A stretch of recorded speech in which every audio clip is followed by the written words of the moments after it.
to show up.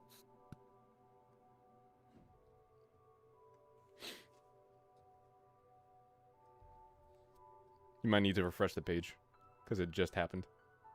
Oh, yeah, I see it now. Yeah. Oh, I'm going to mute myself. Ooh. Ooh. All right.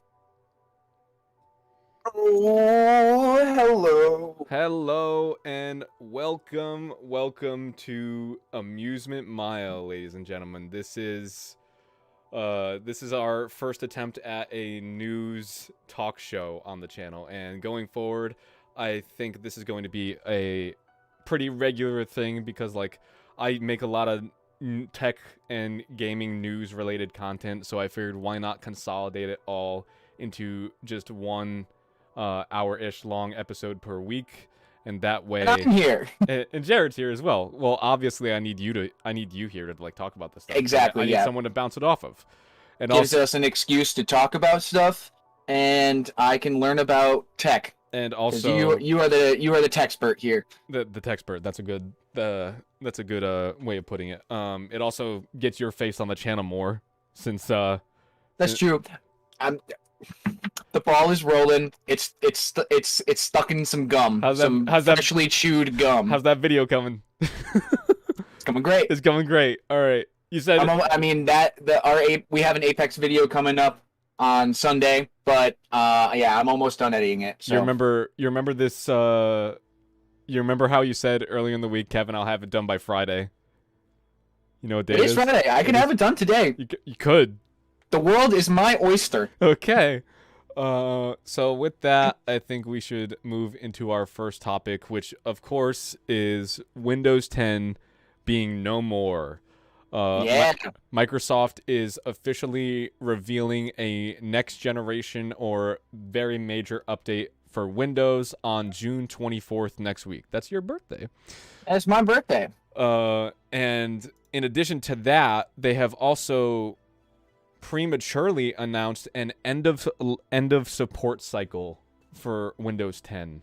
The retirement date is set for sometime in October 2025, which is a long time for people to transition from one operating system to another. Yeah.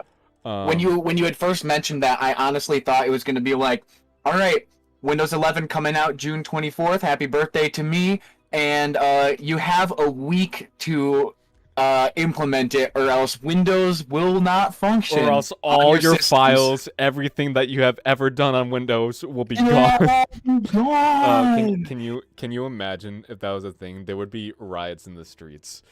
That is plenty of time to transition. Yeah, that is a lot of time to transition, and that is exactly what people need.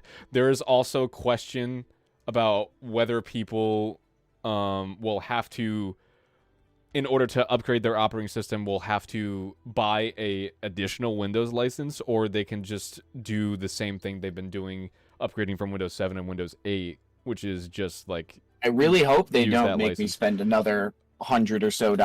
We don't know if it's going to be that. It could be more. Because, like, I'm sweating. I think on the Microsoft Store right now, hold on, let me check this out just to confirm that I'm not blowing smoke out of my butt. What is a Windows license going for right now on the Microsoft Store? Windows 10.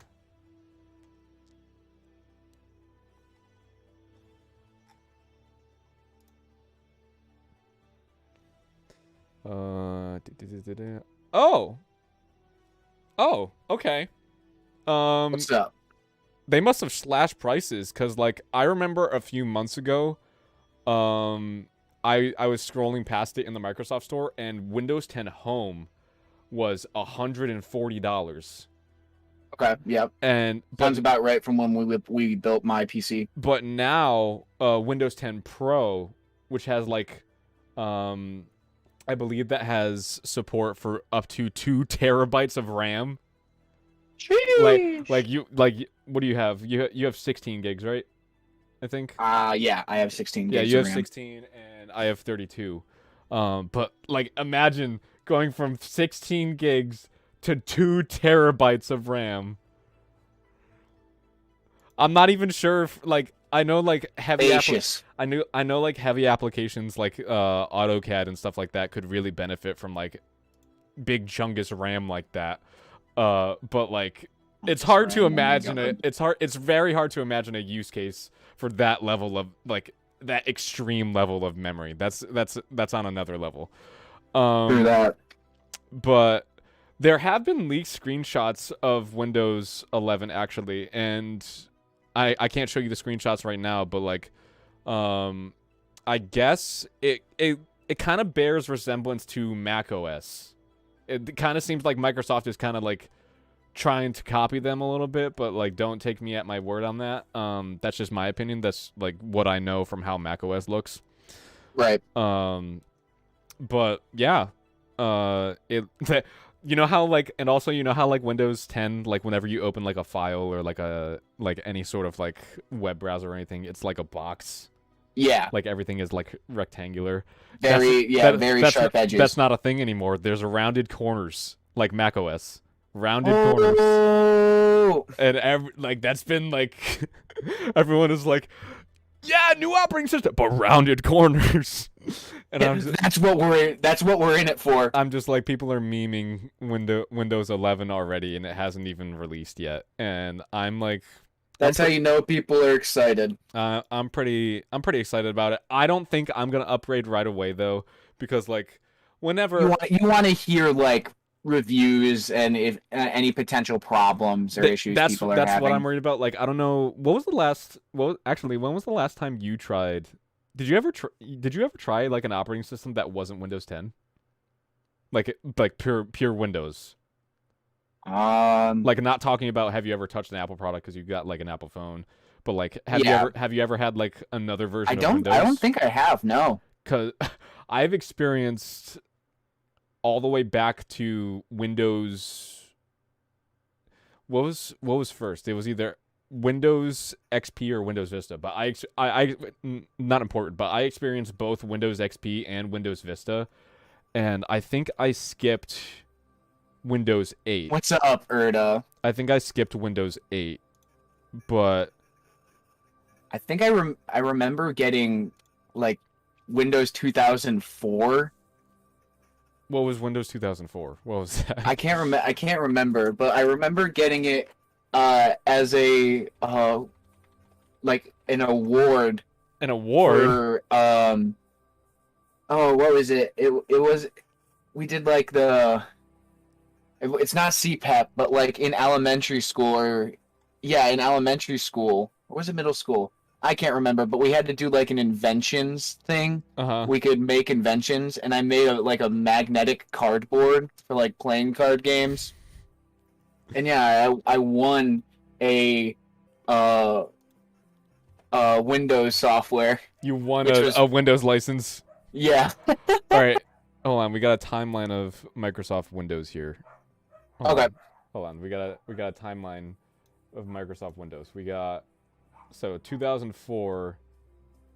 That was Windows XP. So I think Windows XP. Okay, so you actually have. I had XP. Yeah, you had XP. So you actually did that. But like, so you've never tried Vista? Vista was so broken, and I've never had Vista, no. And I think Microsoft has learned their mistake, but like, I am so worried that they're gonna repeat themselves whenever they like release a new version of Windows. I'm always like, please don't make it another Vista, please. It's up on the stream. I didn't realize you were pulling it up. Yeah, that's right. Window capture. Yeah, window makes capture. Sense. That's how that works. Based and red pilled. That's based? What do you mean that's based? Oh no, I'm responding to chat. If I say something completely out of context, that's because I'm responding to the chat. Oh, you had Media Center edition? Oh, that's cool. Oh, you're seeing it too. Okay. Yeah, I've seen it too. The worst one. Painful. Oh yeah, that's fair. That's fair. But like, no one, I don't think there's anyone who had a positive experience with Windows Vista. Like, anyone who says Windows Vista was my favorite Windows, like, I don't want to be their friend. Added cell But is yeah, deserving.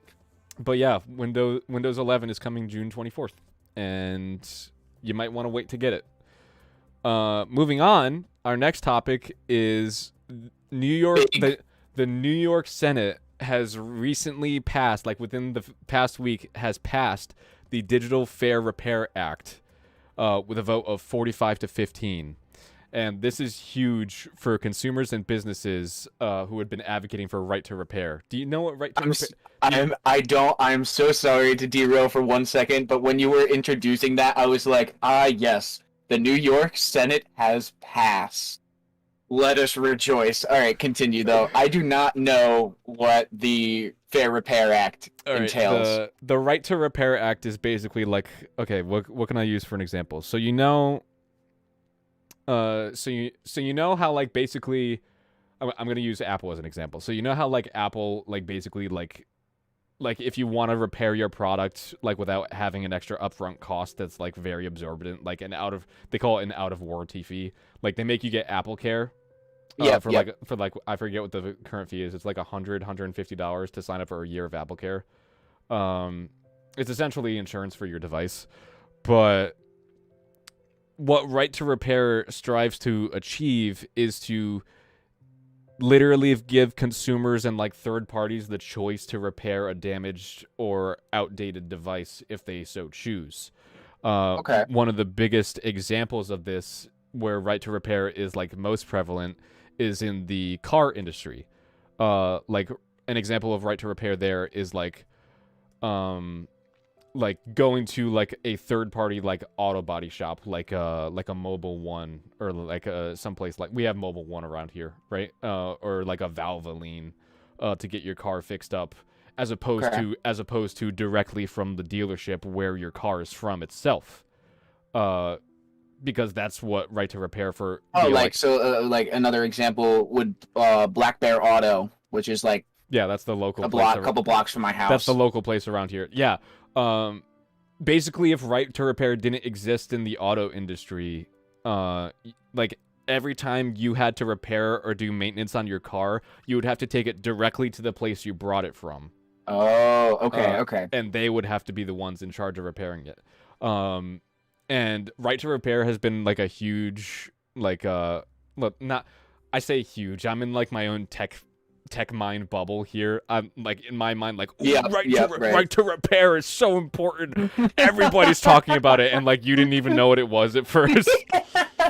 But like, what this bill tried to achieve was to give access to tools, parts, and documentation to consumers and third-party businesses who would want to repair the electronics if they so choose. Like, the right to repair, that's literally what it means. You have the right to repair if you want to. You don't have to, like, say, if you, like, break, like, an example of this would be, like, do you remember when I, like, broke my phone back in, like, 2015? Can't say that I do. I've broken many phones. I say broke it, but, like, really, like, I jumped into my pool with my phone in my pocket, and then, like, it was just dead. Like, that's probably a bad example because, like, it was so waterlogged I don't think anything was salvageable, but, like, Right to Repair would aim to, like, in a circumstance like that where the phone was salvageable, you wouldn't have to outright get a new device on top of that. Like, when I was in Syracuse and my phone fell out of my sweatpants pocket in a mosh pit, and it was smashed. It was shattered beyond all recognition. But it opened up and everyone was like, phone, and I was like, oh boy. It was like, thank God that's not my phone. That would really sell. I recognize that phone case. That's it my was just phone sinking case. moment. I still think about like how like a couple months ago you like broke your phone case by like just taking it off. It was a slowly deteriorating OtterBox, but the fact that happened and on stream too was hilarious. That was amazing. I was laughing so hard. Erda, I'm seeing your comment now, and I feel like they did say Windows 10 was going to be the last one. They did say that, and literally no one believed them. And now they're coming back, and they're like, "You thought it was over." Literally, no one believed that Windows 10 was gonna be the last Windows system. Like they just said, like Windows was just gonna be like updates from here on out. Like No, no, not not with even, how much people were wanting changes. not even. But like yeah, Right to Repair would strive to like put like control of like repairing stuff back into consumers' hands. Because like I think the That's for really like big. an iPhone, don't quote me on this, but like for an iPhone, I believe 11 right now, I think if you're repairing your screen out of warranty, it costs like something like $300 to replace the screen. Where if you had Apple Care, there would be like minimal upfront costs because you're covered under warranty, but like you could literally do it for like a third of the price if Right to Repair was a thing. Like you would be able to do it for like $100 or less. Windows 10 Series X. Serious. No, Windows. That's actually a thing. Windows 10X. Like they thought. It's just Windows 10.10. They thought Windows. What? Exactly. Thank you, Microsoft. Very cool. But Oh, But yeah. I Microsoft, hope please learn how to count. if you're watching this and you're from New York, you're most likely a friend of Jared's. So pressure your governor and pressure your state assembly because those are the people who this bill has to get passed next. And if this bill gets passed, it's gonna be a long shot. But like that'll be a huge victory for consumers across the tech industry. Yeah, that's very important going forward. So if you're from New York and you hate spending and you hate giving Apple or your phone manufacturer, your laptop manufacturer, whatever electronic you have extra money when you don't need to, email your governor, email your state representatives to like support this. Moving on, NVIDIA is going to reduce RTX 2060 supply to focus on their new Ampere GPUs. Ampere is the RTX 3000 series. Okay, I didn't know that it had another name. Yeah, they have like generations that Like generation name names. Okay, like, okay. 2060 is from Turing, which is last gen. Which I don't know. Like, I'm glad that they're gonna be. I think they should just discontinue the 2060 altogether because it really wasn't that good of a GPU in terms of like. And now, especially at this point, in terms of value. I mean, like, take what you can get these days, but like you gotta do your research and know what you're getting. Like, I would not recommend an RTX 2060 these days, especially if you're trying to do ray tracing stuff.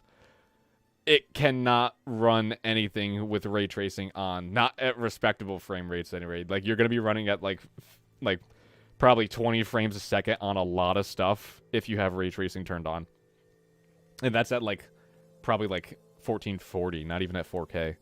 But yeah, there's that. So I'm glad anything to increase supply of RTX 3000 GPUs because we need them. I've been trying to get I've been trying to get a 3080 for a while. Please give them to us. I've been trying to get a 3080 for a while, and I really am starting to like get antsy about it. We both upgraded our power supplies just to get them, and we're just sitting, waiting. I'm just sitting and waiting. That's all I'm doing. And okay, so good. Less 2060s is good in the world if we're getting more 3070s out of it. Next topic is Intel. You know Intel, like big CPU company, big CPU company. Yep. Intel recently had a conversation with NVIDIA saying in an emergency they would be able to partner with NVIDIA to make GPUs with them. Ooh. GPUs. The reason okay. my understanding of it is allegedly NVIDIA approached Intel, the CEO of Intel, Pat Gelsinger, and they were basically like, if this shortage lasts a while, could we like use your factories and fabrication centers to like make our cards? And Intel was, and they said, anything to take down AMD. Basically, because like they're like the enemy of my enemy is my friend. And I feel like that's sort of a conflict of interest with Intel. I feel like they're playing 4D chess here, because you probably don't know this, but like Intel is actually producing their first generation of discrete graphics cards right now. Like What's the difference between a regular and a discrete graphics card? Discrete, look to your right. It's in your case. Oh, That's the kind you have. that's discrete as hell. I didn't even know. You have discrete and you have integrated, which is basically like onboard graphics on your CPU. Basically, know that discrete is the ideal one. Okay. That's all you need to know. But yeah, You got a 2060 Super. Yeah, 2060 Super. So a little bit better, yeah. 2060 Super is better. Still very passable. Okay. Yeah, still very passable in 2021. It's still good to game on and stuff. I just wouldn't buy a new one considering what we have right now. Yeah, and also it when did you pick it up? Because it was, for its time, it might have been a lot better. It would have been a lot better. Turing came out in 2018. That's when Turing came out. Turing is 2000 series. Okay. Like you have. And now that we're in 2020, it's the 3000 series. Yeah. Yes, correct. Okay. All right, moving on but yeah, Intel and Nvidia might be teaming up to take on Big Red. So that's interesting. We'll have to keep a close eye on that. And related to that, the Biden administration is pushing to spend $52 billion to strengthen the U.S. domestic semiconductor supply chain, because even more on the topic of more 3080s coming our way. Oh, please. Well, the thing is, don't get your hopes up, because that sounds like a lot of money and that sounds really good, but do you know how long it takes to build fabrication centers to make semiconductors? Listen, you say don't get my hopes up. But is it okay if my hopes go from 0% to 1%? Yes. Anything more than that, and it's going to be negligible. But fair enough. But these fabrication centers that they're trying to build, they're not going to be operational. Like, before anyone walks in the door to produce one piece of silicon, it's going to be 3 to 5 years. Okay. So, but like in the long term, this helps us out, because like, yeah, most of the world's semiconductor supply is produced in like China, Taiwan, or South Korea. That's where most of it is being done. But yeah, that's more good news. Also, we have DDR5 RAM modules finally being brought to desktop by Q3 2021, supposedly by the end of June, supposedly by the end of this month. The first one Dance Dance Revolution 5 RAM. I'm sorry, I had to say it. Growing up playing it, that's all I hear when I hear DDR. What does it actually stand for? Please tell me. Double dim. What is it? Dimmadome? No, double dim. What is the actual? I always forget the R. DDR5. Doug Dimmerome? No. Oh, man. Double data. Oh, no. I said double dim. I said double data rate. That's what it is. Double data rate. Okay. Double data rate. Double data rate. And then like 5 is just the generation of memory that it is. But yeah, we've been on DDR4 for a while now. I think we've been on DDR4 for like 5-ish years, I think around there. But yeah, DDR5 is coming. Teen Group is the first one that's going to release it for actual retail, and the first actual product they're releasing is ingenious name, Team Group.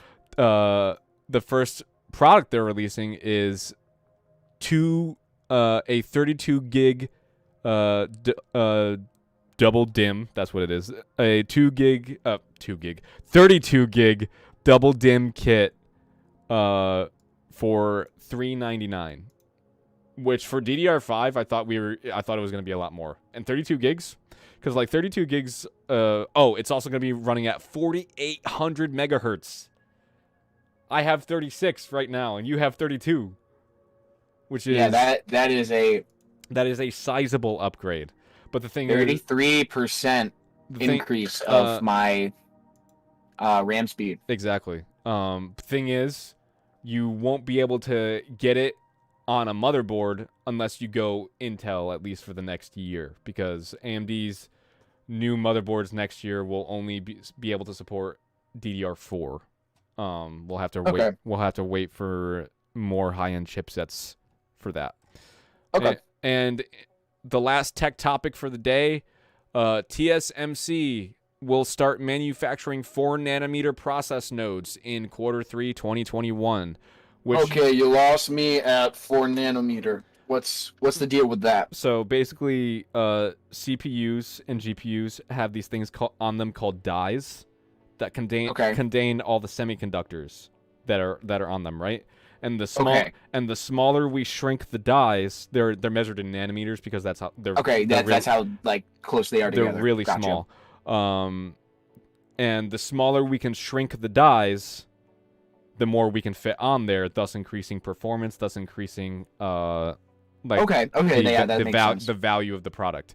Right now, TSMC is manufacturing 5-nanometer, mostly for Apple. Apple seems to have invested heavily in TSMC, and TSMC is just chucking them as much 5-nanometer as they can. Most of what we're on right now is 7-nanometer. Intel is still on 14-nanometer, and they have been for years. It is archaic at this point. I wish they would just move on. But the thing is, they're using their own fabs. I mean, TSMC is the way to go, but they have their hands tied with supply right now. But yeah, I'm excited. DDR5 and 4-nanometer coming in 2021. That's really exciting. Moving on. I've been talking for a while. I want you to talk about Elden Ring. All right. Oh, okay.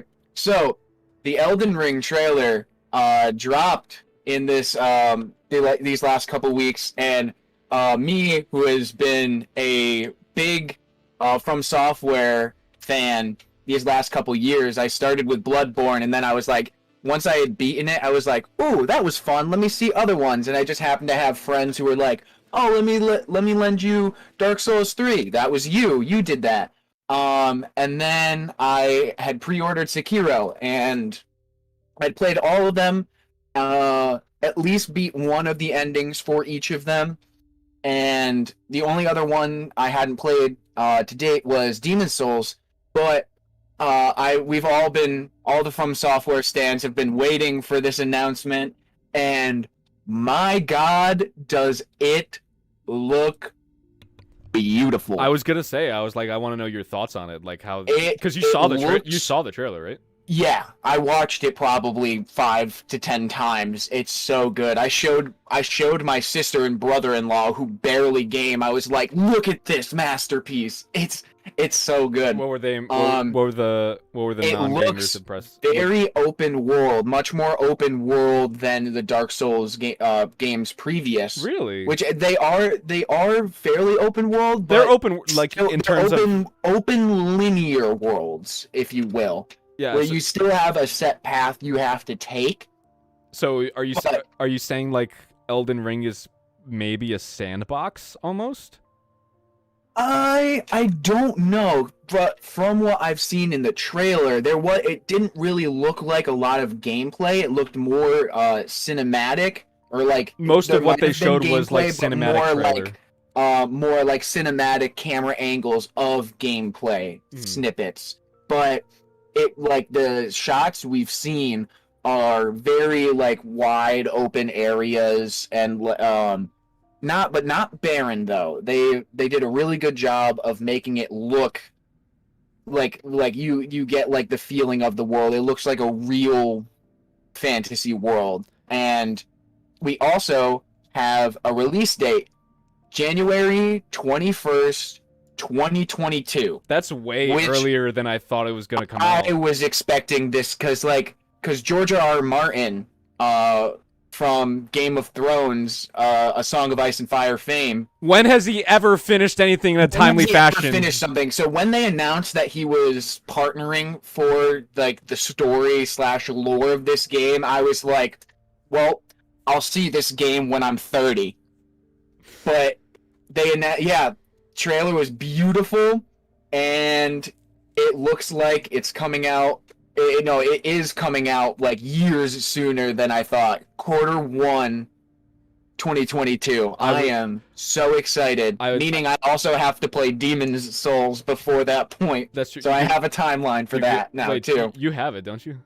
No, I don't. I might borrow your copy. You can borrow my copy. It's just sitting there. Yep. I didn't even finish it. Like I can't. Soulsborne games, they just make me so angry. I almost broke my PS5. Yeah, I totally understand that.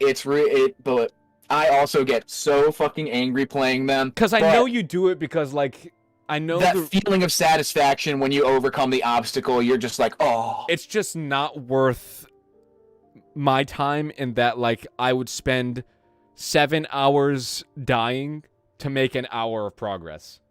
Like, That's fair. It's just not worth my time to, like, to do that. I would rather have fun playing games that make me happy. Understandable. But yeah, Elden Ring's coming out. And we have Starfield. We have a Starfield release date. Bethesda's first new intellectual property in 25 years. Which is huge. And we'll be playing, in the meantime, playing Skyrim for 25 consoles. Oh my god. Do you remember, like, when they said that you could play Skyrim on a smart toilet? Because you can. You can actually do that. Like, I remember through the last couple years, it was always these hackers made it possible. Like, these hackers made it so you can play Doom on, smart fridge screen. But now that Doom is slowly being replaced with Skyrim. Not necessarily. Doom still runs on, like, pretty ridiculous things. Like, someone modded. I want to hear your take on Kiwi. I don't know what that is. Sorry, Cassie. Kiwi. Hold on. You talk more about Starfield. I'm gonna pull this up, see what it is. All right. So yeah, Starfield. We actually have a release date for it. It is November 11th, 2022. Well, okay. I'm already seeing what Kiwi is. It's spelled Keywe. It's a game where you play as a kiwi, Kiwi, like the animal, not the fruit. This game looks incredible. It looks so wholesome. Wait, like a... What is this? It also looks like co-op. It's like a... Is it like a puzzle game? It looks almost like co-op arcade. This looks so adorably chaotic. Oh my god. What's the goal? It's Kiwis that work at the post office. You're just running a post office. Oh my god. Oh my god, this looks great. Wait, Holy there's shit. other birds and wait, it's for PS5? It's also planned release date August 31st of this year. It's also going to be on Steam. Should we let's play this? We've got to play this. It's only $30. Oh my god.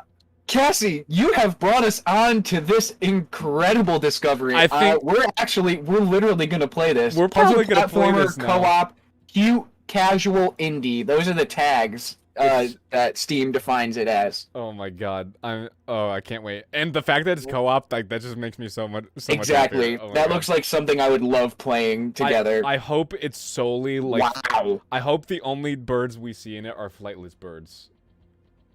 Like, oh, we saw a dodo bird. That would be so much fun. I would love it if we work at the post office. I would love it if our boss was a penguin or something like that, like an emperor penguin, because like.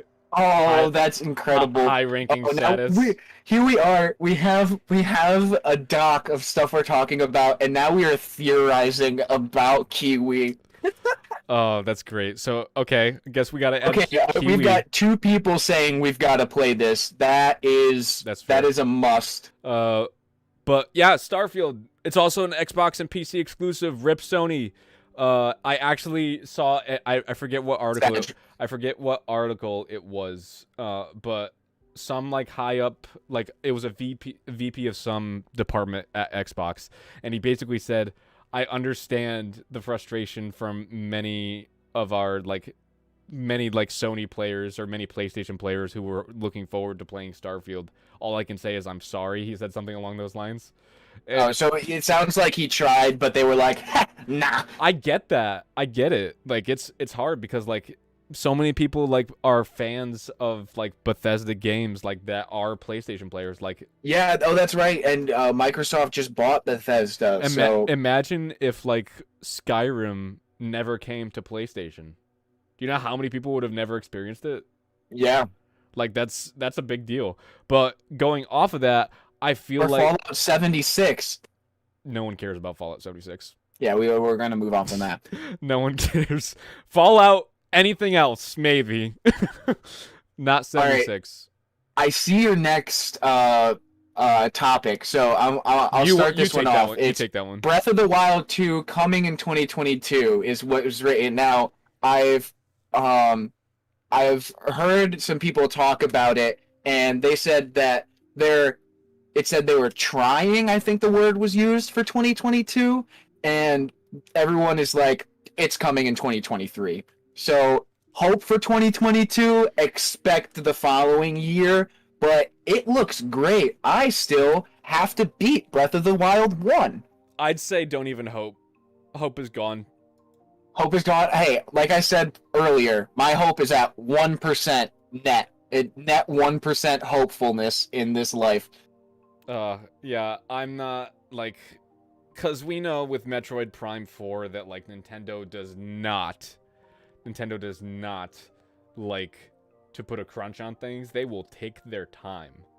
I mean, if they keep coming out with pre Super Mario Odyssey, we were like, what else can they do with the Mario franchise to keep it fresh? And then Switch dropped in Odyssey, and we're just like, okay. I mean, most of the vast majority of games they release, like, I'm happy with.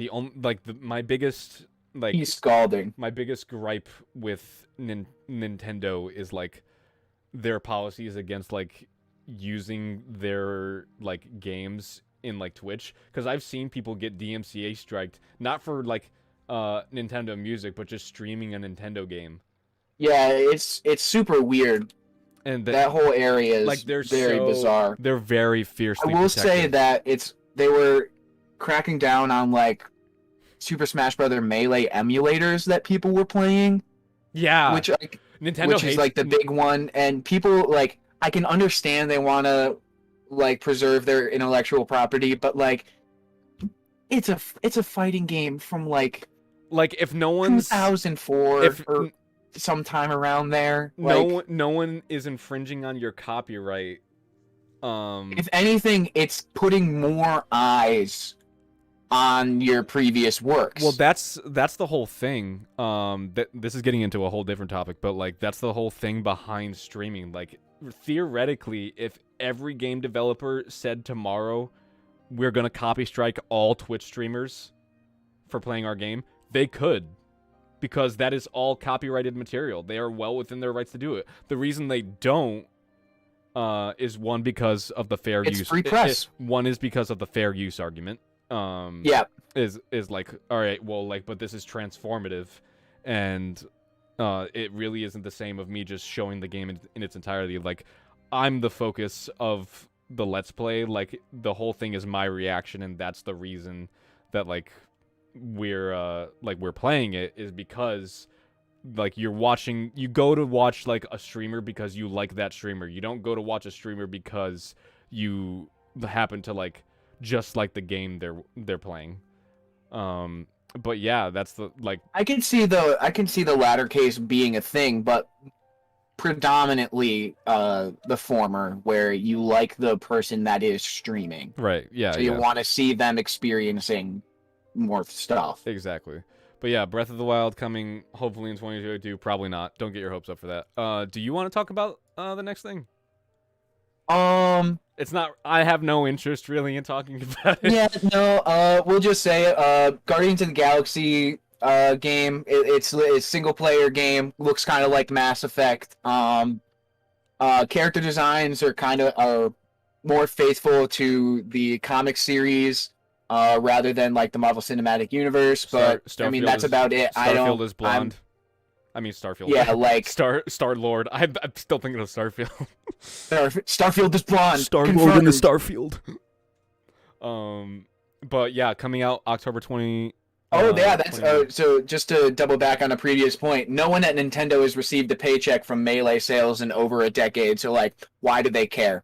I don't know. It's dead. I don't know. It's dead for their. It's dead in their wallets essentially. So like, why do they care? Like retro indie lover, or not indie, like retro game lovers are the only ones keeping that game alive. Honestly, it's the true fans. Like they're not making any more money off of it. So like, what's the whole deal? Maybe we need a new rule. Like you know how like for copyrighted music, the timeline for it to enter the public domain is like death of the artist plus 70 years, and then it's public, and then the copyright is gone. I know of it, but yeah. So like the whole thing with like a piece of music is that like, unless the copyright gets bought or renewed by somebody else, is the death of the. Yeah, so you wouldn't happen to know anything about that, would you? You'd just like confirm or correct. That's it. Correct. Like I'm not wrong on that. Correct me if I'm wrong, but like that's my understanding of it. That's what I was taught. And, like even just the idea, it makes sense. Like death of the person who wrote the piece, and then plus add a 70 large years, amount of time. Add 70 years, and then it's public. Maybe we need a timeline like that but for games and like other content, like where that enters the public domain. Okay, yeah, that would be an interesting play moving forward, and so that's something to keep in the back of the mind. Like maybe when the game is like discontinued or no longer being sold, plus 10 years or something like that, or plus 5 years. Yeah, it would definitely have to be much shorter than like because copyright. Technology moves much faster. Because like technology is moving so exponentially faster that it's like, say it was the same amount of time as the public domain release for music, it would be obsolete. Exactly. Yep, same for books, 70 years. Same. Oh, okay, same for books. Yeah, 70 years. All right, thank you for confirming. And I'm not really excited about this next one. Ubisoft revealed an Avatar game. You know, Avatar like Pandora, Blue People. I played the Wii Avatar game and it was kind of fun, but it was early stage Wii game. I think I played the same game that you're talking about, but I had that. Yeah, like a skill tree, like upgrading your archery and stuff. I had it on PS3, and there was actually a completely separate game. I love anyone who had like. Okay, so anyone in the comments or anyone in chat who had like a PSP. Do you remember that period where like we had entirely different games between PSP and PS3. They would release at the same time, but it not even close to similar games. On the console, they were completely different. Not even close to the same. But yeah, we're getting a new Avatar game coming sometime in 2022, supposedly.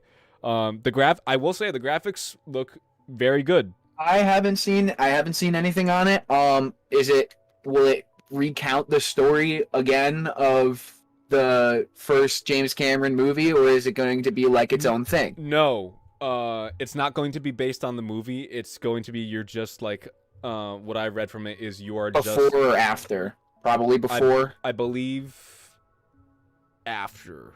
That's the timeline. Okay. I understand, but from what I understand is you are a Na'vi native from like a Na'vi tribe, and you are like just fighting whatever, I forget the name of the corporation that like is there to mine the minerals. It's been a decade. It's been 12 years. It came out in 2009. Sheesh. So it's been a minute. But yeah, Avatar game 2022. Also, Arcane Studios behind Prey and Dishonored has just announced their new game. It is a co-op vampire-themed shooter called Redfall. Xbox and PC exclusive again, I believe. Yes, I believe so. No, I believe that's for PS5 as well, actually. Okay, okay. Hold on. Redfall PS5. Is that wrong? Oh no, you were right. You were right. Yep. Confirmed. Okay. Yep. Xbox PC exclusive. Xbox PC exclusive. That is correct. But yeah, it looks really good. I don't know why it's a vampire shooter. I will say I commend any game. I will. We have not had enough new vampire like horror content, which is what Village, Vampire Mommy, awesome. It was great. But like, it's refreshing in the sea of zombie shooters that we get something different. Dude, I just hope that this is not released shortly after or shortly before Vampire the Masquerade Bloodlines 2. Because if that happens, it's going to be completely overshadowed. Because you know how many people have been waiting for I want Masquerade Bloodlines 2 so bad. I don't think I've ever played the first one, so dude, I'll have to look into that. It's so good. It's so worth the money. I forget what it goes for on Steam now, but like I would pick it up. But yeah. Now on to more Xbox PC exclusives. Redfall release summer 2022. Continue. Okay. But to continue on with Xbox PC exclusives, the Outer Worlds 2 has been confirmed to be an Xbox PC exclusive. As a Sony owner, just inhaling the copium. You own Sony. You are Sony. I am Sony. I couldn't think of anything robotic to say. Was that supposed to be a phone buzz? No, that was my throat buzz. It will not be coming to Sony systems, though. Owning a PC and like both of us being Sony users and PC owners as well, we kind of get like the best of both worlds. I actually, this is going off on a bit of a tangent, but I actually had in my cart the other day an Xbox Series X, and I almost hit send and ordered it because they came back in stock briefly for like 15 minutes. And I was like, I could do it. I could be a triple threat right now. I could really do it. Absolute animal. The only reason I would get an Xbox Series X is because if in the event that Xbox didn't bring, it was just like literally an Xbox exclusive.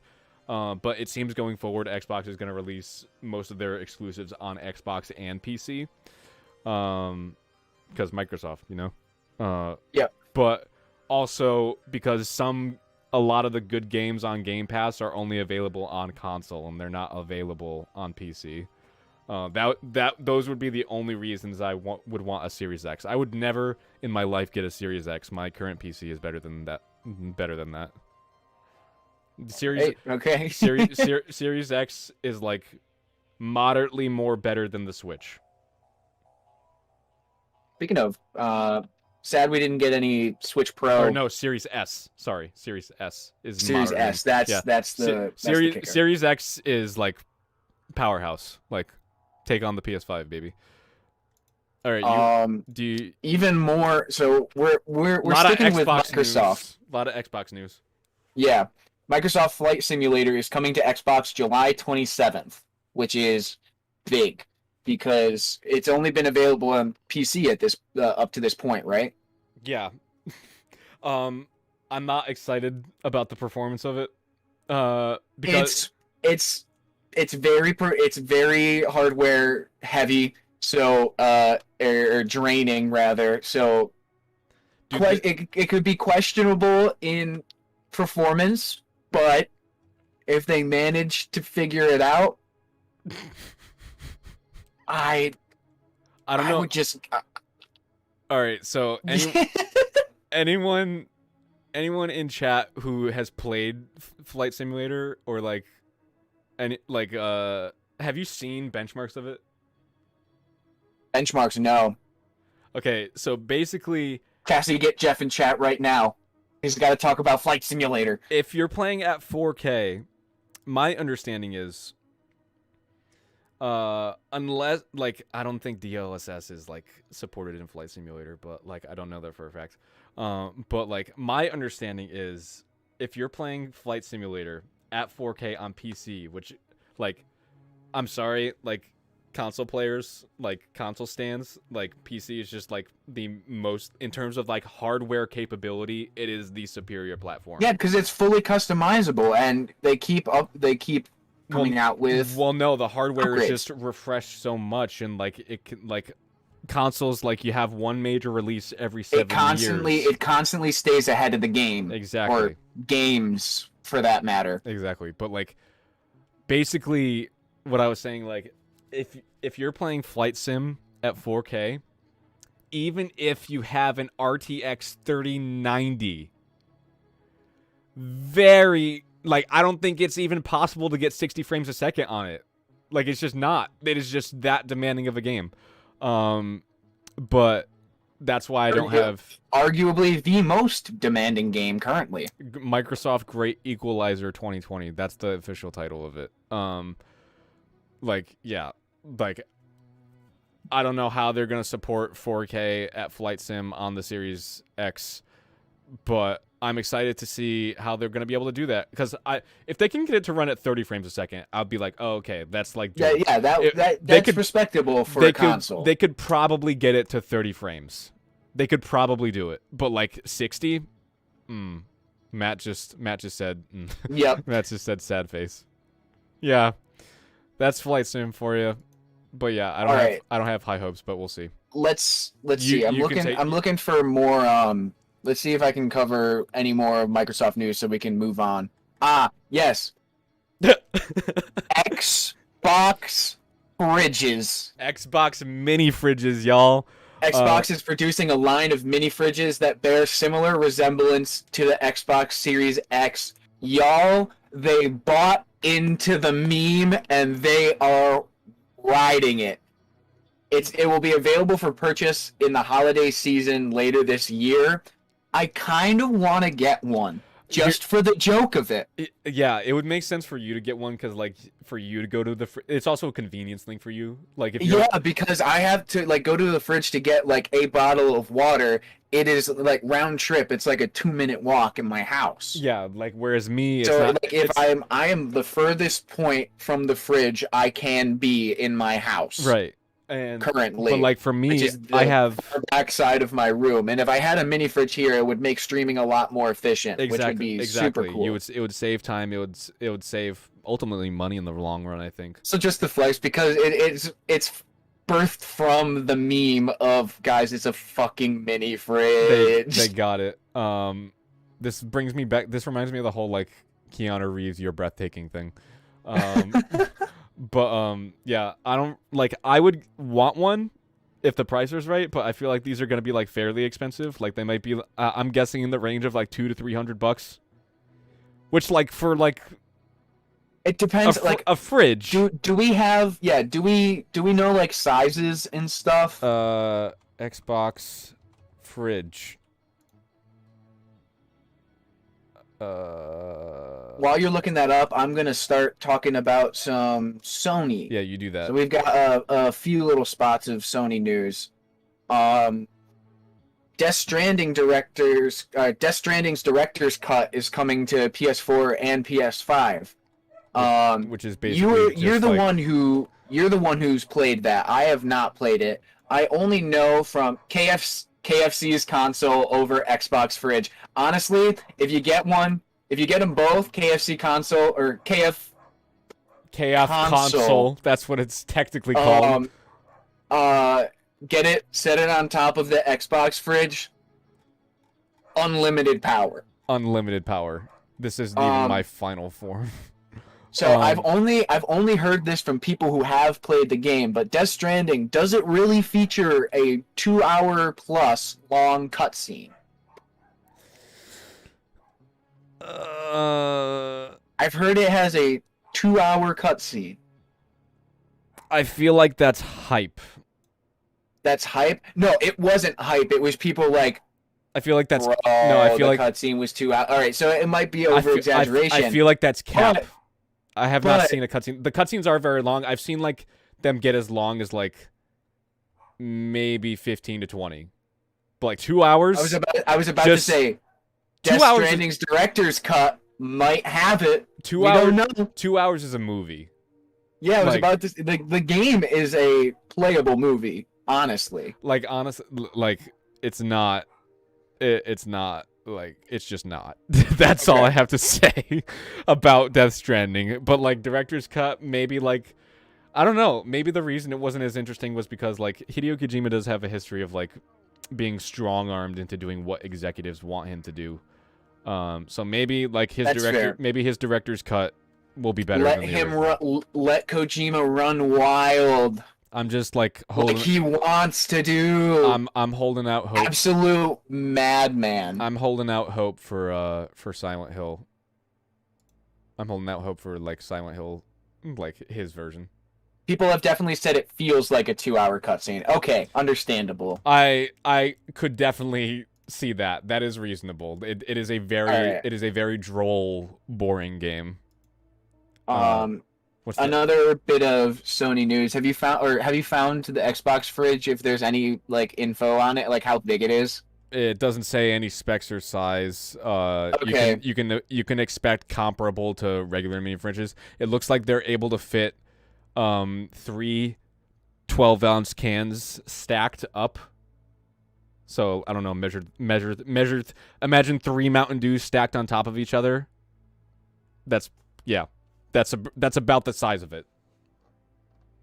That's about the capacity of it. And it's also like, it looks like, I'm guessing, a foot deep. So like you could potentially fit like maybe a whole 12-pack in this thing. But like that, I want to imagine beyond that. Yeah, I don't know. That would be my guess for max capacity. But yeah, we'll have to wait and see. Also, Nintendo Switch Pro 4K version, a no-show at E3. Nintendo, what is going on? I started mentioning it earlier. I didn't really realize that it was on the list. Oh man, I'm upset. That hurts. What I'm guessing is that like it's not done. It's not where they want it to be right now. But yeah, they just wanted to let people know. I'm guessing that we're gonna get a reveal or an announcement about it maybe around the time that Xbox releases the fridge. Maybe around that time, actually, because like Nintendo does like to do cool stuff during the holidays, so we'll see. Yeah. But yeah, I'm disappointed. I was actually expecting it to make an appearance before E3, which I'm surprised it didn't. But yeah, rip, no Switch 4K yet, at least. But hopefully soon. Moving on, no more E3. This is a little thing. No more E3 news. Sony starts beta testing. Potentially big thing. Well, then not a whole lot to cover, though. No. I don't think. That's what I meant by a little thing. But little big thing.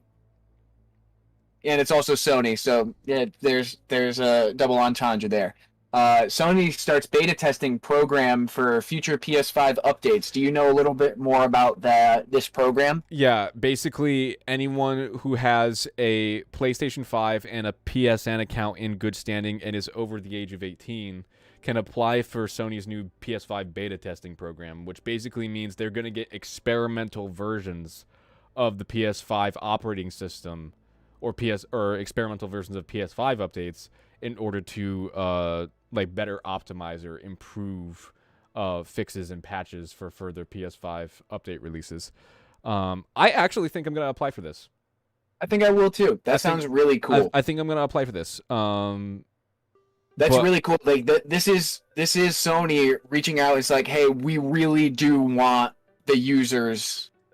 Because like I was thinking about this when I read this. I was like, because like most of the time I play games on the PC now.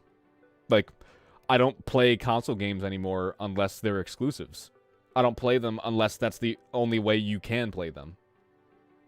Right. So like, I think that would be the best way for me to use my PS5. Like, at least that would help the developers of like maybe Sony games like further optimize them better for like other PS5 users, all 6 of them.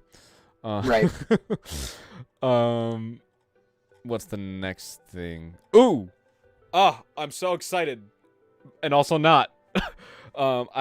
This is I put this in the gaming version, but it's sort of tech. It's pretty tech related. Yeah, we're traveling back in time.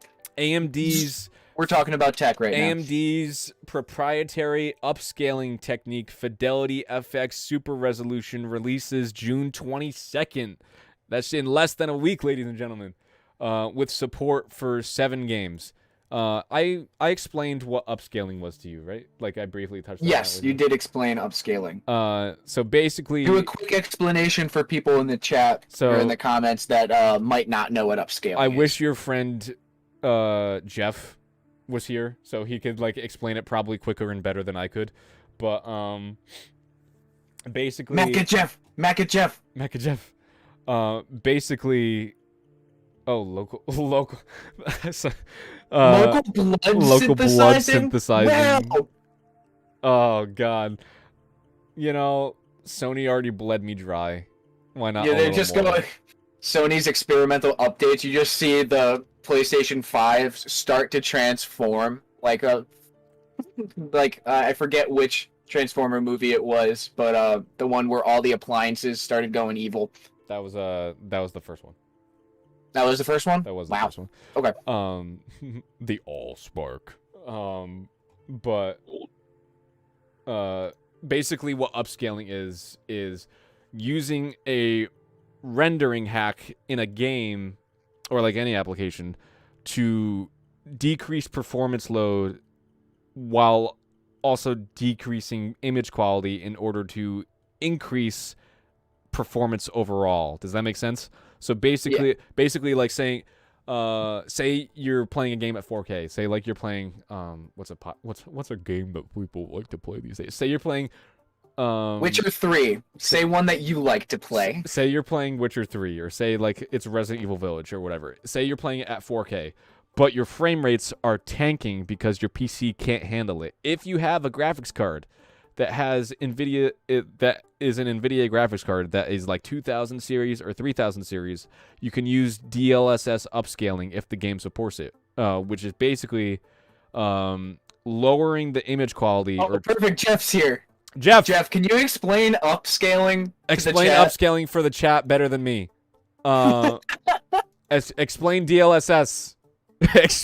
explain what it is, because I don't know how to word it. But yeah, he's gonna try, but I'll read off anything that he says. Basically, like Jeff, like will be able to like elaborate better on what I'm saying. But like basically, it's a rendering hack that is able to increase your performance in game, while somehow tweaking image quality to some degree. But most people, from what I've seen, I've even experienced this. Like if you hold a native rendering image and a DLSS image right next to each other, most people won't be able to tell the difference because DLSS has gotten really good. It used to be bad. DLSS 1.0 back in like 2018, it wasn't that good. But it's gotten really good. And DLSS is, for some people, it's a way for, like, because of DLSS, people can play Cyberpunk at 60 frames. DLSS is an artificial intelligence that literally guesses where the extra AI go. Upscaling, that's what it is. The reason I'm not holding, like, AMD is pushing their own called Fidelity FX Super Resolution, and coming out in 4 days. It's good because, one, it's going to be available not just on NVIDIA cards, but all graphics cards, going back to RX 500 series and GTX 10 series. So like 1050 or 1050, I believe, and beyond, and RX 570 and beyond, or RX 550 and beyond. They'll support the feature. So good. People are getting more frames in their games. But all gamer happy. The reason I am kind of skeptical about it is because, one, this is not the first time AMD has like a feature like NVIDIA and has like is doing their own spin on it. Whenever they do that, it tends to not be as good as NVIDIA's. That and also it is not an AI upscaling technique. It does not use machine learning. Ooh. It does not use machine learning. What Fidelity FX is trying to do is they require, AMD is requiring developers to do all of the image tweaking instead of just using machine learning to do that instead. So that's adding crunch time to the developers' workloads. So like, Yeah, that's a lot more manual labor. One, you might not see this in as many games as DLSS, which has I think around 50 at this point. And two, developers like the image quality might not even be as good because like developers might like botch it depending on like what game it is. It is their first attempt, and it will probably get better as the years go on, obviously. Right, but that's not a reason to do it. Like just because that's fair may get better, it's not a reason to get it today.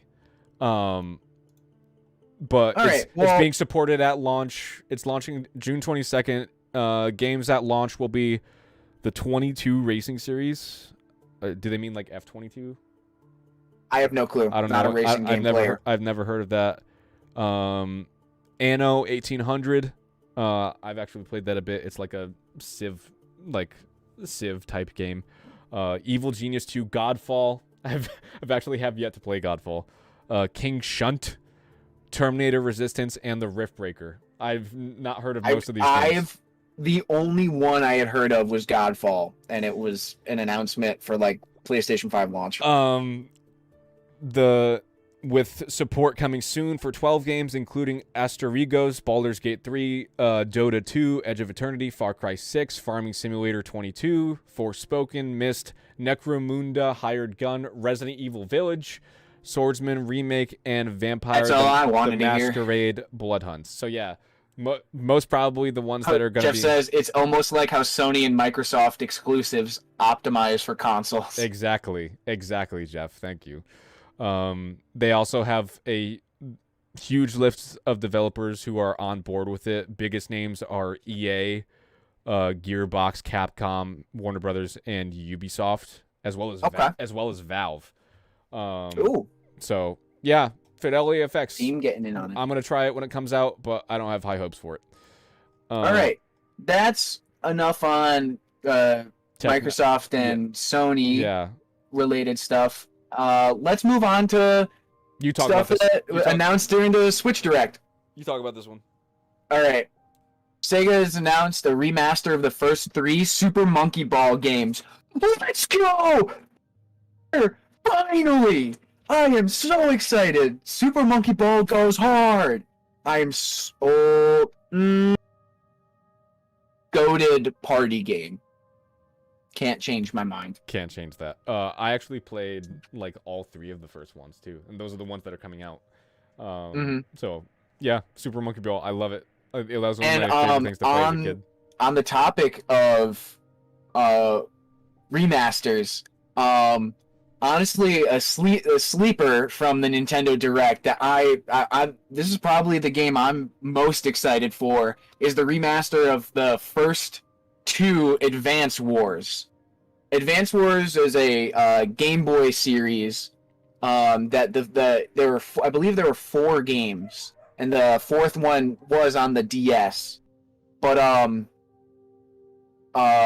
Advance Wars Reboot Camp, it will follow the stories of the first 2 Advance Wars, and I don't believe we have a release date, but they've built it from the ground up with flashier animations, 3D animations from that, bringing it from the Game Boy and Game Boy Advance to the Switch. It looks beautiful, and growing up, I've only ever had the chance to play Advance Wars when somebody else who I was hanging out with had it on their Game Boy, and I was like, they showed me the game. I was like, wow, this is really cool. It's done by the same company that works with Nintendo to do the Fire Emblem series. It is their cousin series, where it is turn-based strategy, except where where Fire Emblem is fantasy-based. Advance Wars is more military-based, where you have your troops are like Air Force or tanks or infantry, but it does follow the same rock paper scissors style combat where one troop type is stronger than or like good against one and bad against the other. I am really excited for that. Um, any more Switch news? Oh yeah, the big one. Big news. 19 years. Too late. The wait is 19 over. years too late.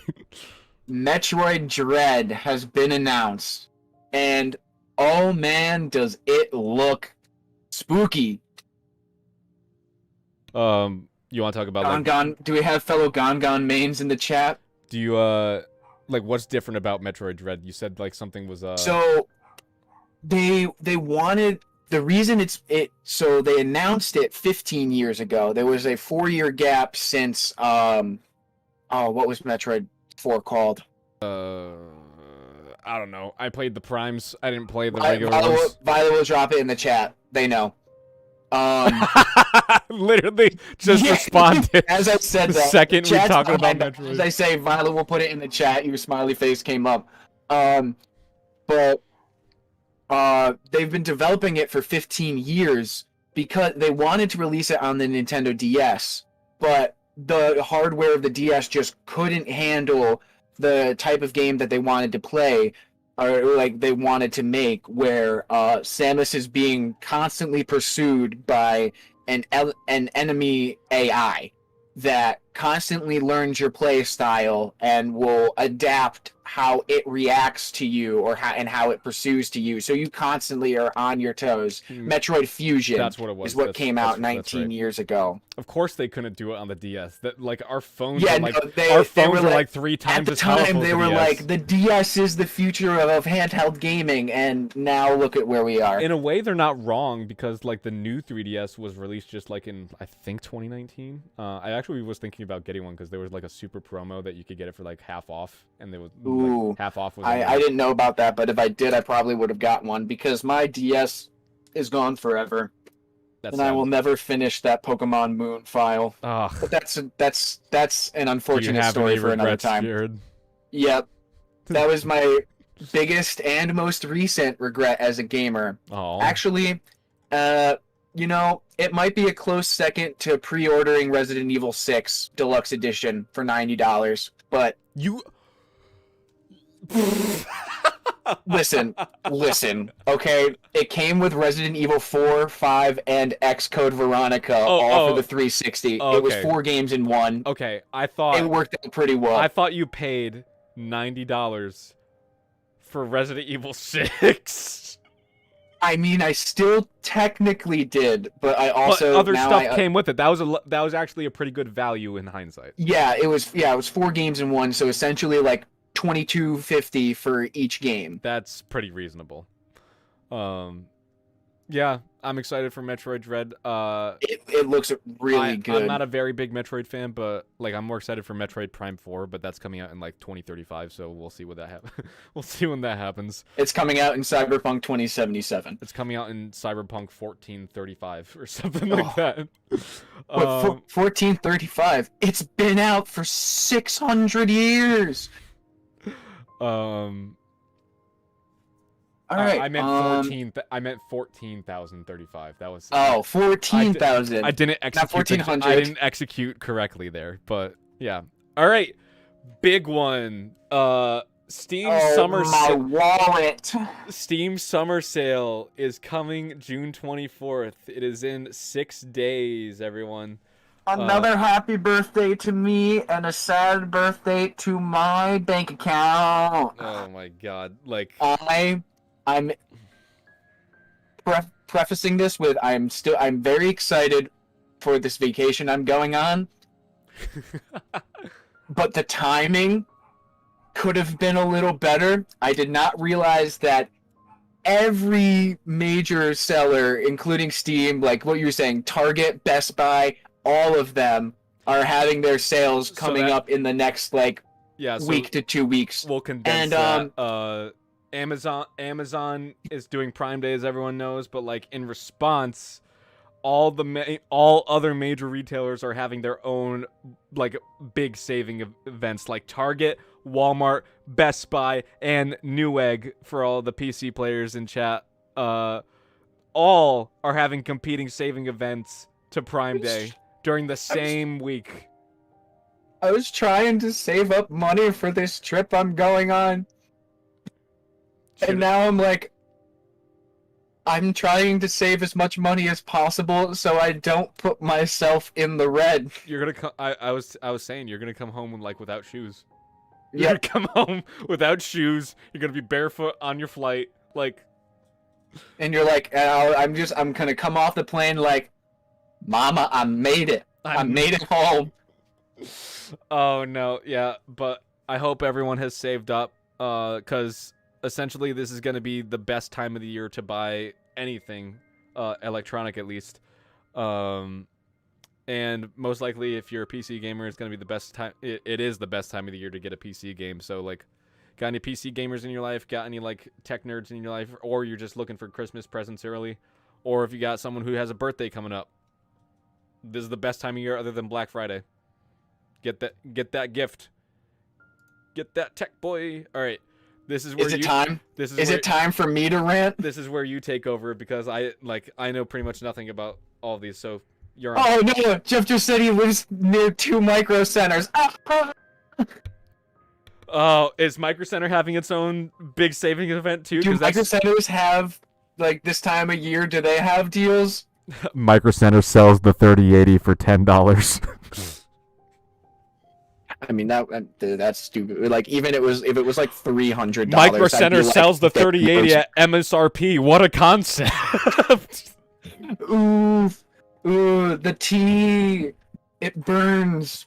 All right, it's time to hear Jared rant about anime for 10 minutes. All right, there wasn't a whole lot this week that I found of like super recent stuff. Couple things coming out. This first thing just came out. The first season of the Record of Ragnarok animation dropped yesterday. Basic summary is the gods, like all the multiple pantheons of gods, gather every 1,000 years and decide whether humanity should exist for another 1,000 years or not. Beginning, like, literally first scene, they're like, all right, humanity is going to be destroyed. It's over. I got my 3080 at MSRP at Micro Center. Well, good for you, Jeff. Sheesh, is right. So, a Valkyrie from the Norse mythology convinces the gods to hold a tournament.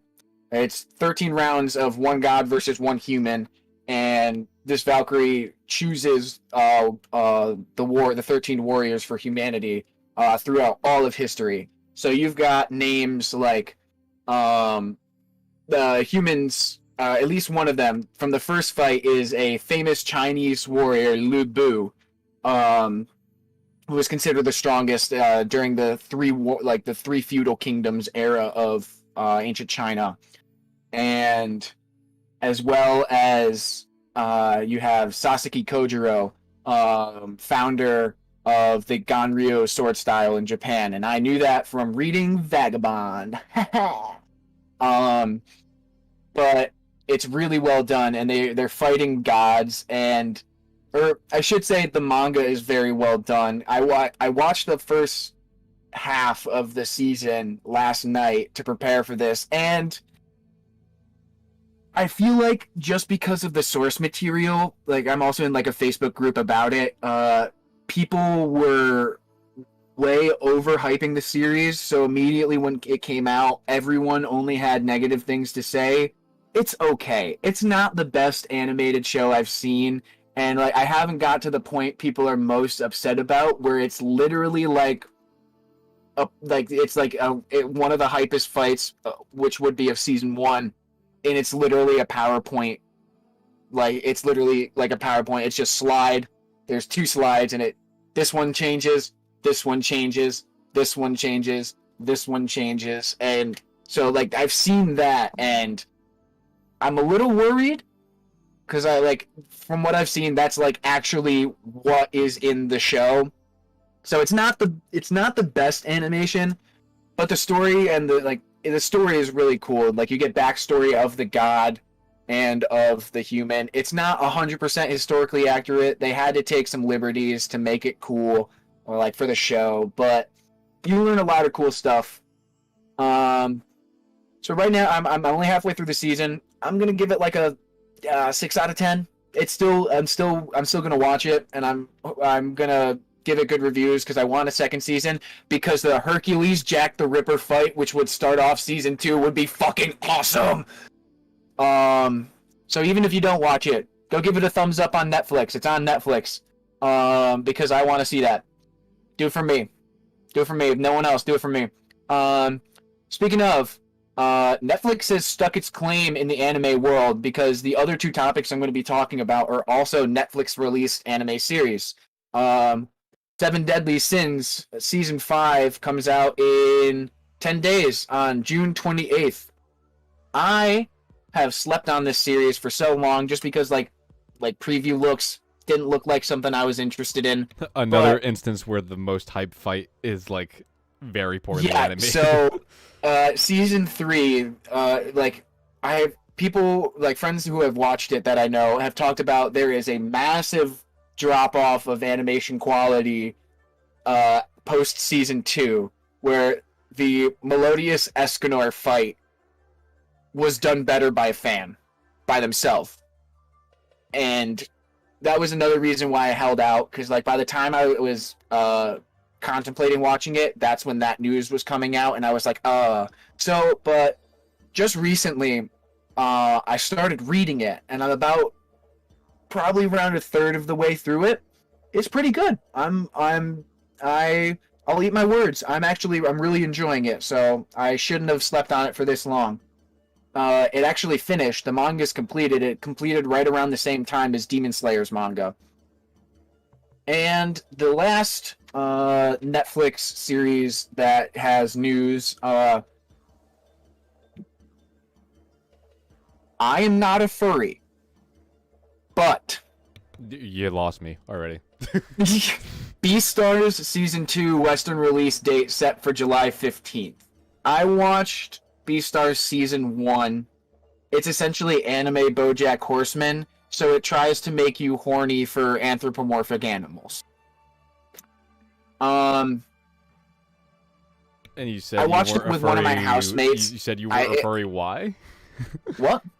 You said you weren't a furry because That's the connotations of that come with talking about Beastars. So I prefaced with it.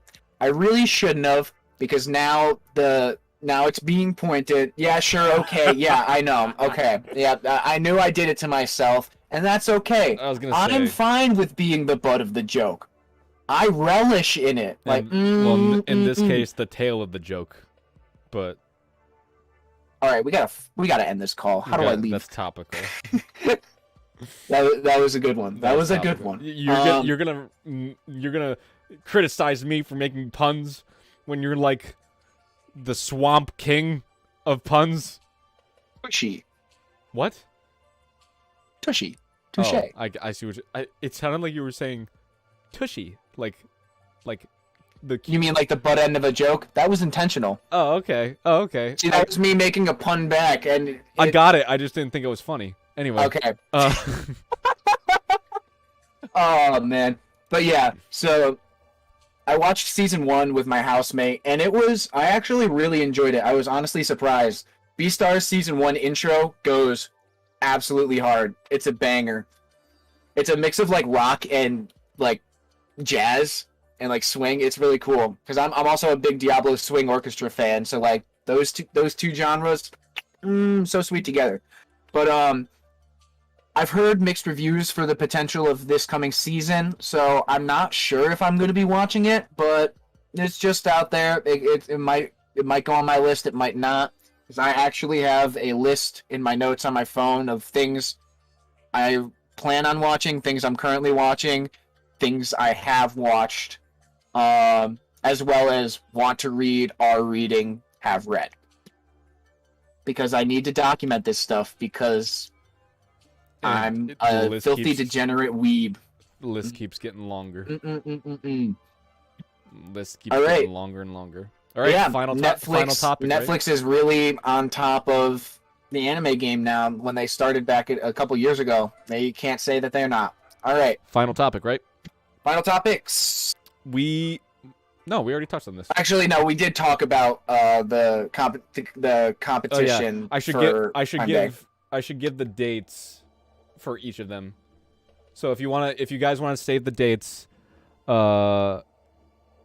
Walmart's big savings deal runs from the 20th. These are all next week. The Walmart's big savings deal runs from June 20th to June 23rd. Target's big saving day runs June 20th to June 22nd. Amazon Prime Day itself is the 21st and 22nd. Newegg's big savings deal, they're calling it Fantastic. I love it. Yeah, get all your PC parts at Newegg, or Micro Center if you're Jeff and superior to all of us. But Newegg's Fantastic deal is the same as Amazon. June location. June 21st and 22nd. And Best Buy's bigger savings event is June 23rd. So those are all of them, and also so much. And also just if in case you guys were wondering, the Steam Summer Sale runs from June 24th to July 8th. So if you don't feel like dropping the money on your birthday, Jared, you could always I could do it the following week. It's 2 weeks. It's 2 weeks. Yeah. So I'll have a little bit of buffer that's the benefit. Okay, sweet. The real like 1-2 punch is it's the same week as Prime Day. Like that's the real thing. Yeah. But yeah, those are the dates for those. Last things. Kevin, chat. What are you guys like playing, watching right now? For me, I like on Netflix. I'm like currently making it through Love, Death, and Robots Volume 2.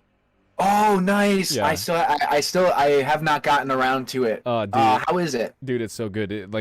It like only expands on what the first volume did, like even more. Awesome. And like the creators over there at Netflix, like the ones who are working on like shows like Black Mirror, like they know what they're doing. Like in my opinion, and like that's one of the best shows that I've seen, like Black Mirror, and like Love, Death, and Robots. Not as good as Black Mirror, but like very. I think it's some of the best animation I've seen. It's in the same vein. It's just I think it's much more. It's supposed to be much more lighthearted. Yes. Well, not necessarily. Well, yeah, no, it still has like dark themes, but it's sometimes it has legit gore. Like, watch the first episode, you'll see it. First episode of first volume, you'll see it. The love in the titular Love, Death, and Robots, and the death, and also the death. As like that's what I'm really watching right now. I'm also watching. I mainly watch YouTube. Like I don't really watch many shows. I kind of take shows piecemeal. Other than that, I just watch a lot of documentaries because I'm a nerd and I like to know stuff. I like to know stuff and how stuff works. Just watched Amphibia season 2 on Disney Plus. Amazing show, cannot recommend highly enough. Amphibia, I actually don't think I've heard of it. I was going to mention I'm probably going to catch up the 2 episodes of Loki today on Disney Plus because that one is. I think love me my Tom Hiddleston. I think people's expectations for original Disney Plus shows have gotten too high because the reviews that I've seen, ever since WandaVision, like I don't know if anyone else has been noticing this pattern, but like it's gone WandaVision, Falcon and the Winter Soldier, and now Loki. Like these are the. I love Falcon and the Winter Soldier. It was fantastic. I think people. WandaVision was also really good. I think people are just setting their expectations for shows too high and just not enjoying what is being presented to them. That's my epic hot take on that. Oh wait, also just a quick shout out. Currently, if you guys have the Epic Game Store, a very popular game is currently free. Hold on. Let me pull it up just to confirm. What game? What game? I'm pulling it up. He's pulling it up. Oh God, Unreal Engine Right 5. now, I'm watching Black Clover, as well as reading Seven Deadly Sins and the final arc of Bleach, which will be animated. Will start its animation sometime this year. We still haven't. It's mid-June, and we still haven't gotten an announcement for airing date. Oh, So, free game. You can currently get Overcooked 2 for free ooh, nice on Epic Game Store. And starting Overcooked June great. starting June 24th, you can get Sonic Mania. Gotta go fast. So if you're a big fan of co-op games and Manic Sonic, speed. pay attention to Epic Game Store games. All right. Wait, what? There's also what am I playing right now? Are you playing anything? I've been yesterday I played 7 hours straight of Binding of Isaac with Violet. That was fun. Pretty cool. Nice. Like you're very into like indie titles. More so than me. I really like roguelike games. More so than me lately. I feel like I've just been doing a lot of like, PC building simulator, house flipper, like simulator type games. I love Nice, yeah. I've been playing a little Half-Life Alyx. Ooh, nice. I just want it I better. still need to get that on Steam and like connect the cord and stuff. I really do want to play that. It looks gorgeous. I remember Jeff was telling me like that is a must play if you have VR. So honestly, with your current graphics card, it would be pretty hard to run it.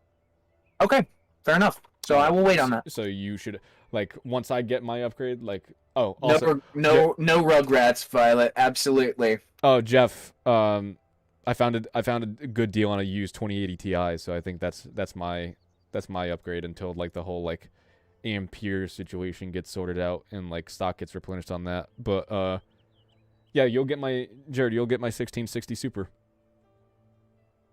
Have I ever checked out Dicey Dungeons? I have not. What is? I will look Dicey into it Dungeons? after stream. But yeah, other than that, I just started Far Cry New Dawn, so I'm gonna be playing that. for a Oh, while. sweet. I've been playing. Yeah, I haven't. Other than that, I haven't really played anything. Playing Isaac and Devil May Cry 5 on stream. I did start another Village playthrough because I want to start working on the Platinum Trophy. You may have to start another in a couple weeks. That's all I'm gonna Okay. say. That's all I'm gonna say about that. Okay. All right, sweet. That being said, That's pretty much it. That's it our for first, today. For our first episode of Amusement First Mile. Amusement Mile. That's also. why don't you explain the title? Oh, so it's like the Amusement Mile was just like a play on like Joker's like neighborhood that he hangs out in. Yeah, like in the DC series, he like the not even the DC, just like overall. Just overall. Overall, Okay. that's like where he goes. That's like his lair, Amusement Mile. More so neighborhood. Like think of it as like a New York City borough, basically. Okay. Amusement Mile. But yeah, that's the name of the channel, or not the name of the channel, the name of the show. AK Amusements. It was Amusements in the name, so perfect. Yeah. Like it's title pending. We might find something better, but I like this one enough for right now. It's a working title, not set in stone. But yeah, thank you guys for being here, and hopefully I love you guys. Hopefully You're we'll be the here. best. Hopefully we'll be here next week, but we might take a week off. I will be in Nashville. I will see if I can borrow a computer to might take a week. here. Might take a week off. In which case I'll just be dropping 2 videos next week. But going forward, we do plan on doing this weekly. Yes, and I think it'll be really fun. I enjoyed having you guys here, and cannot appreciate you guys watching enough. If you guys haven't already, please subscribe, tell all your friends about this if they are a nerd and they like to be kept up on pop culture or gaming tech news. Subscribe to JK Amusements. Subscribe to Kevin's Twitch. He does Twitch a little bit. Subscribe Kevo, to capital K, Kevo99AS. Subscribe to Jared's Twitch. Subscribe to my Twitch. I haven't been very active on the our YouTube channel, but I am fairly active on Twitch. About to publish his first YouTube video. Yeah, I've been editing my first YouTube video because I didn't know how to edit. Da Vinci Resolve. But yeah, so follow Kevo99AS on Twitch and follow Bill_Engvall_double 07. That's me. That sounds good. All right, Or that's you should that's actually about it. you should just say that in chat. You should just put Yeah, I will type them out. You should just put those in chat. Because, like, something that happens with YouTube is, like, you can do live chat replay. Like, when you watch a past live stream. So, like, they'll be able to look that up. Wait. All right. Nice. We don't have an outro! We don't have an outro. Maybe in a couple months. Yeah. We'll figure something out to say at the end. All right. Thank you guys for joining. We'll see you later.